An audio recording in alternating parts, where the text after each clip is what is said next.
This is Westwood Estate off Monastery Road in Sangotedo, Lagos, Nigeria.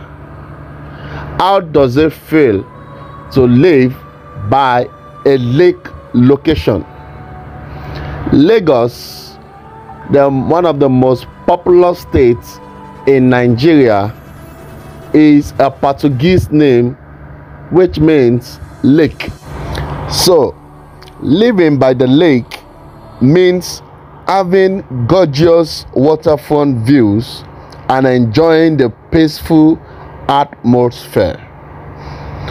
Owning lakeside property also doubles as a great investment because such residences are high in demand, either as a primary or vacation home in Lagos, Nigeria.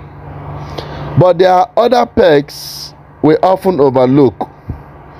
Did you know that lakeside living has health benefits as well? Surprise? Now you know. Westwood Lake, Sangotedo, is in Ajah under Etiosa local government on the island of Lagos. Ajah is considered one of the best places to start a family or live in Lagos.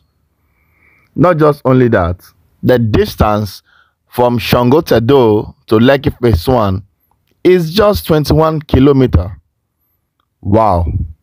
And the good thing about Sangotedo, we have one of the biggest ShopRite, Lagos Business School, and so many other estates in that same axis. This CFO landed property is a buy and build. A plot is going for 30 million naira.